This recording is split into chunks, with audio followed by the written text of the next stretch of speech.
On today's episode, you'll get in the head of a technical salesperson on why he feels part of his role is to be a brand ambassador.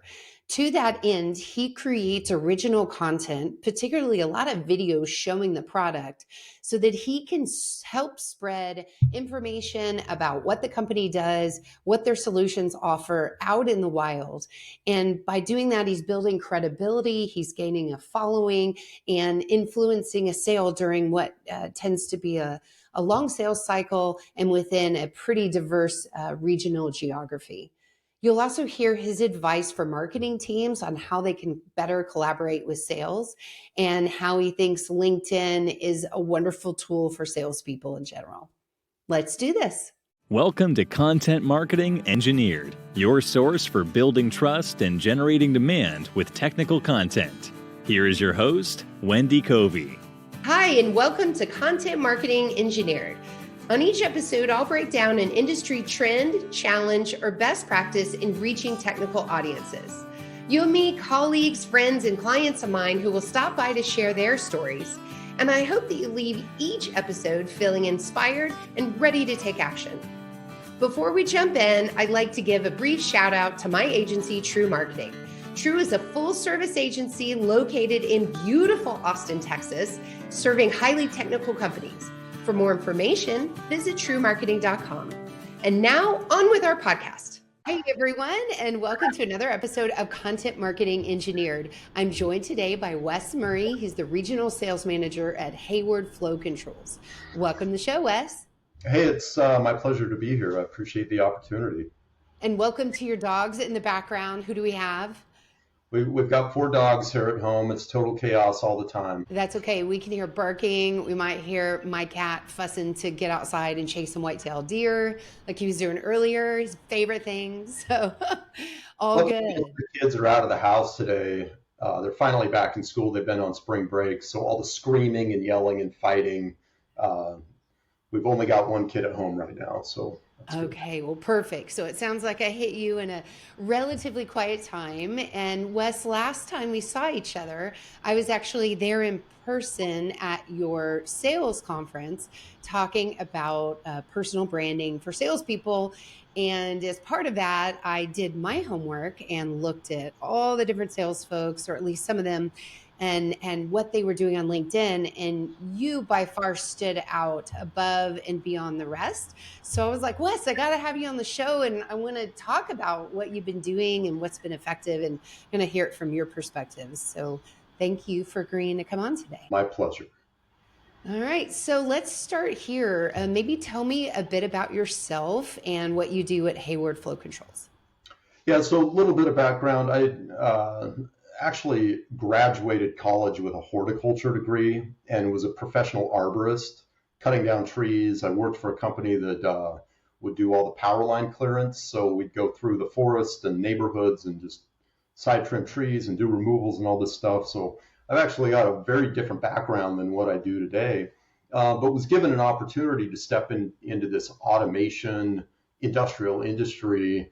And I went to work for a manufacturer's rep and distributor that sold process instrumentations like flow meters and pressure transmitters and RTDs, thermocouples, and then PLCs and HMIs and variable frequency drives and sensors and all that automation type stuff. So that's initially how I got into this industry. Fast forward about 12 years, and Hayward scouted me out on, of all places, LinkedIn. I had moved to Arizona. I was working to get the branch started up for this company that I was working for at the time, leaning on LinkedIn heavily to create a presence and that kind of thing, trying to do my own marketing kind of program. Hayward scouted me out. Seemed like a pretty tremendous growth opportunity for me at that point in my career. Didn't know anything about the plastics industry. Didn't know anything about plastic pipe, plastic valves, but it seemed like a really incredible opportunity at the time. So took the leap of faith and jumped in. And now I tell my wife and kids all the time, look, I am a very, very, very highly accomplished ball valve sales professional. they always laugh at that. But in all seriousness, this is a tremendous industry to be involved in because this thermoplastic material touches pretty much everything from power generation to municipal water and wastewater treatment to data centers, like you name it. If there's corrosive fluid moving in a piping system, more than likely there's going to be thermoplastic material involved. So at that point, it was a process of stepping in as a district sales manager and learning the industry, learning the market, learning the distribution channels, and just trying to fully immerse myself in this. And what I found was that as I was doing this, I was leaning heavily on LinkedIn as a way to craft my message to the market. At the time I was covering Arizona, Nevada, and Utah, so pretty wide geography, and I needed a tool that would be able to hit a very large geography and just keep that continual presence. And at the same time, a tool that would help me hone my message. And so LinkedIn was just a very valuable tool of being able to accomplish that. I love how, going back to your career progression, you were on the process control side, and then it's just another part of the process, right? It's the plastic and the pumps and things like that. So I don't get to use chainsaws anymore, but no, maybe sometimes I try to do that on the weekend. Okay, there you go. I'm sure your wife appreciates that. Well, when you think back to when you first started, it was pre-COVID, correct? When you started it was 2016. And so you still had this problem of having this pretty broad geographic region, and how do you efficiently reach people, because you can't just, be on planes and trains all the time. Not that there are many trains out in Arizona, but anyway, and so it was a great way to reach people. And then, of course, we had a couple of years where things were closed down and we were all kind of forced into digital connections. That's what jumped out at me when I looked at your more recent post, was your video content was so captivating and popular. Would you say that your most popular posts were video oriented for the most part? When I scroll back through the archive, it seems like a lot of the video has been fairly popular compared to the still shot type stuff. Video is challenging because you're dealing with camera angles and lighting and dogs barking in the background and birds chirping and my wife screaming at me and my children screaming and fighting and the studio, right? So video is challenging, but it's also extremely impactful. And if you can control all those variables when you're creating content, video seems to be a very engaging way to draw attention, capture an audience. So how did you first figure out, I think I'm onto something with my, whether it's your videos or your LinkedIn posts, your content development caught on, right? So how did you know you're onto something and that you needed to invest even more time into it? So when I would go in to do a presentation to, say, a group of engineers, a big focal point of what we do at Hayward is getting in front of engineers and doing lunch and learn presentations to engineers to help drive that design influence and spec adoption. What I would get is people that I'd never met before and wasn't never necessarily even connected to on LinkedIn, but they would comment on the content that I posted on LinkedIn. They would have never liked it or commented on it or anything like that. But I would get these comments from people like, I love that post that you shared. I love the stuff that you shared with your kids in your backyard or whatever, because sometimes I'll mix things in that are non-Hayward related. And sometimes I'll mix the two, Hayward and my kids, just to, my approach with the content that I generate in a lot of respect is to create familiarity with who I am, so that when I'm emailing people or calling people, they have a sense of who's reaching out to them, because I'm ultimately asking for their time and attention for me to be able to come in and present to them. So I want them to have kind of a general idea of who I am and what I'm about. But yeah, I would just get these comments like, man, I just love that video. that you shared or that picture or whatever. And it was then that I knew that just because I'm not getting any like acknowledgement or recognition on the post, a lot of people are still seeing this content. I'm going to keep doing it, not just for that, but also because it is a great tool for me to sharpen or refine my messaging so that when I am in person, face to face, I can articulate what Hayward is about. Boy, that's so true. The more you're in front of a video camera or a podcast microphone or presenting, the more comfortable you are at delivering messages. So I think that's a Exactly. great point.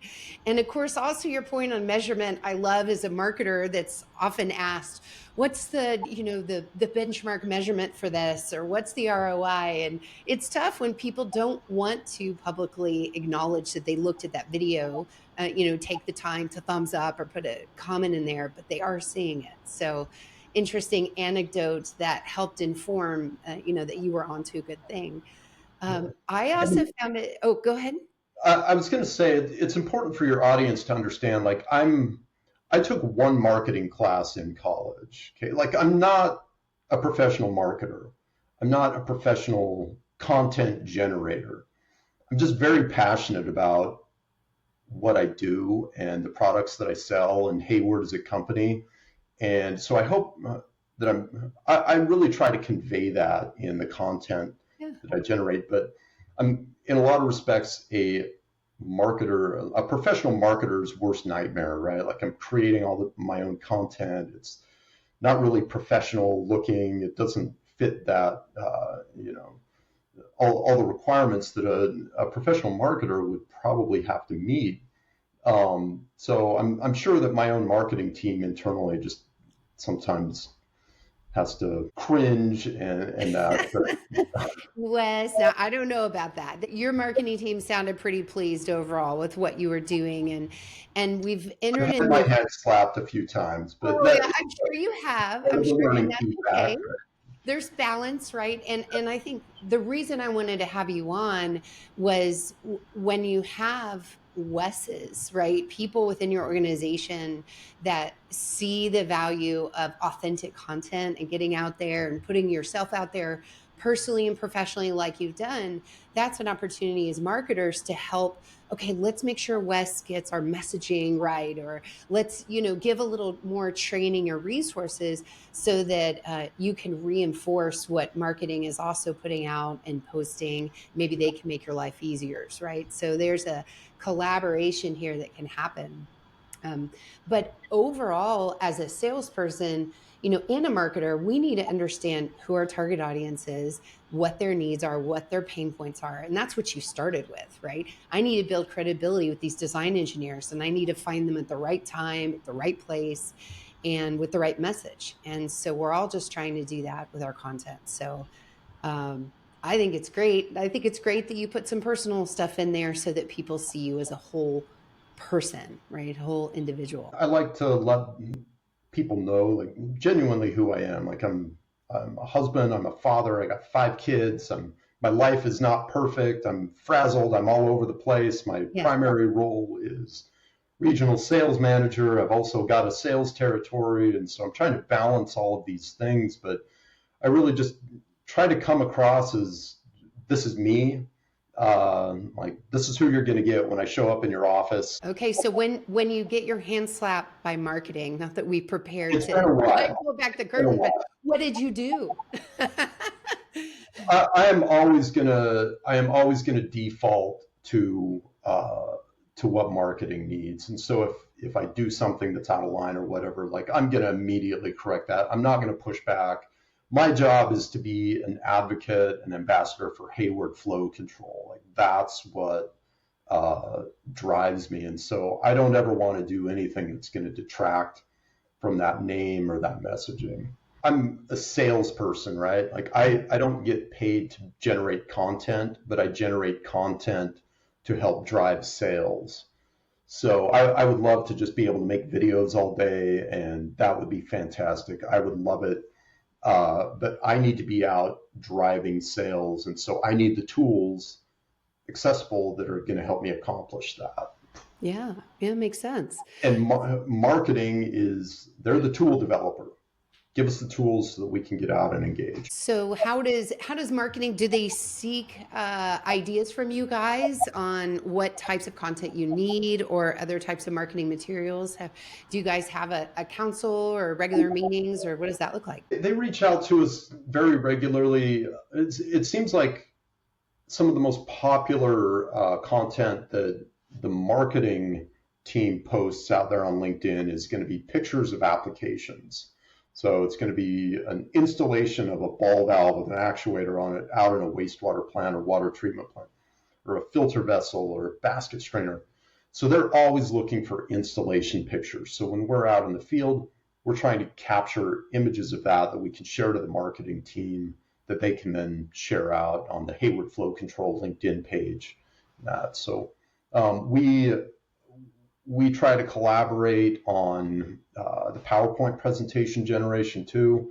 This is the kind of stuff that we need focused on in these presentations, so that the audience that we're engaging in, we're hitting on all the right things. So yeah. There's not really formal collaboration. Occasionally there is, especially with trade shows that are coming up. There's very formal collaboration on those to make sure that those are successful events. But yeah, there's not really a formal. I gotcha. No, that's good. And I love what you said about seeing the product out in the field and in different applications, because that is something that's hard. It's difficult to stage as a marketing person, there at corporate. I mean, obviously you have your manufacturing plant right there.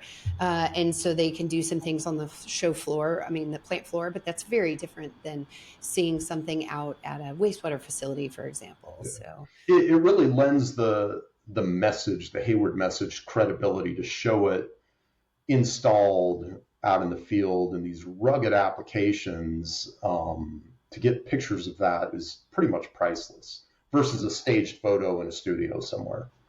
Yeah.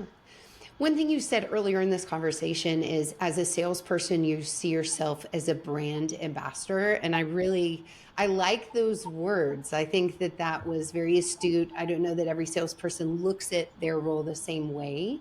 And I think that it's a different style of salesperson, right? Some are going to be I want to be the deep technical expert, like the Genius Bar kind of person, that's very different. Or I have a niche area that I focus in, like the gentleman that I met at your sales conference that was deep in aquatics, right? He was an aquatics engineer. So he's leaning into that, and you're more like brand ambassador. So for your own personal brand, I find that interesting.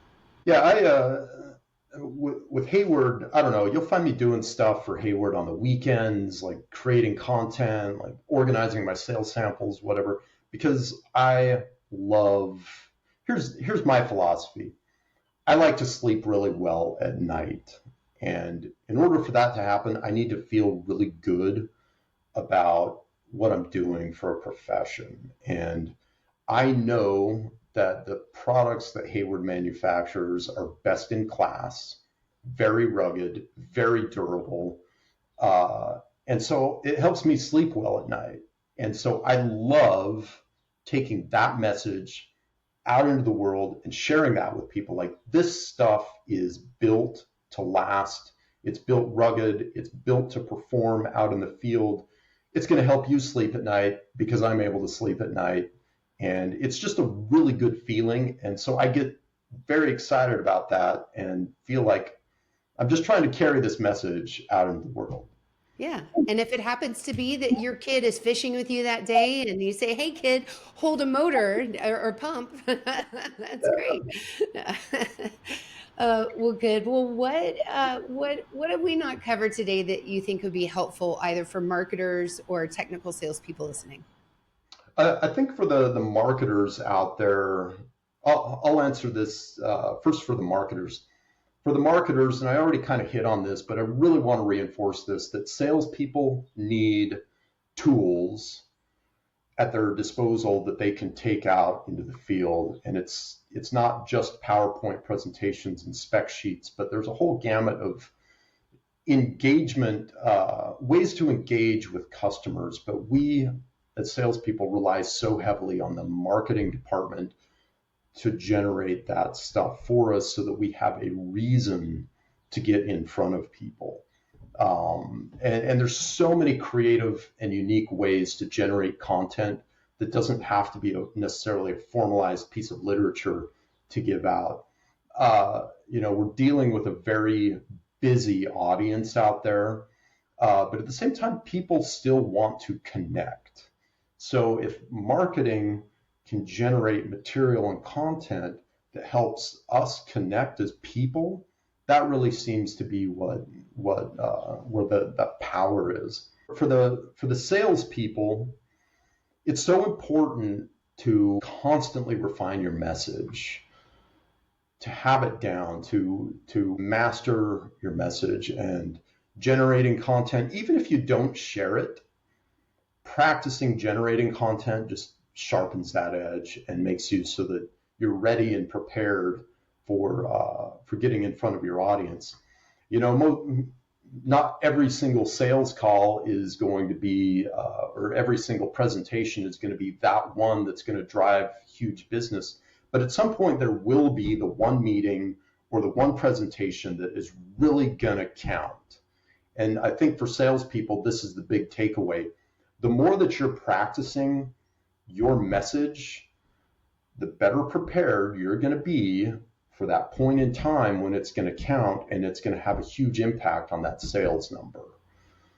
That's why this is important. All right. Well, I think that's a nice sentiment to end on, Wes. But before we do, where can people go to connect with you and learn more about Hayward? Yeah, for Hayward, if you go to Hayward Flow Control, that's where the main website is. That's where you're going to learn all about Hayward as a company. This is our 100-year anniversary that Hayward's been in business. Like, that's huge. We're a global manufacturer based in the U.S., and we've been in business for 100 years. That's incredible. That's got massive, massive power to the audience out there that this company's been around for so long, and we're not going anywhere. So Hayward Flow Control, you can learn all about Hayward, all about the products that we manufacture. To connect with me, just jump on LinkedIn. I'm usually sharing 2 to 3 posts a week, just kind of depending on what content I'm able to generate at the time. I've got an idea in mind for tonight. I'm going to pull in my 2 youngest boys. They're going to be my cinematographers this evening. We're going to go out into the desert and do some video production. Nice. An idea. We'll see whether or not it turns out. I'm really depending on them to be good with holding camera angles, so this may or may not work. But yeah, just go to LinkedIn and type in my name and connect. Sounds good. Well, thank you so much, Wes. I look forward to seeing your next video. Stay tuned. It could be out by tomorrow morning. Who knows? Thanks for joining me today on Content Marketing Engineered. For show notes, including links to resources, visit truemarketing.com/podcast. While there, you can subscribe to our blog and our newsletter and order a copy of my book, Content Marketing Engineered. Also, I would love your reviews on this podcast. So please, when you get a chance, subscribe and leave me your review on your favorite podcast subscription platform. Thanks and have a great day.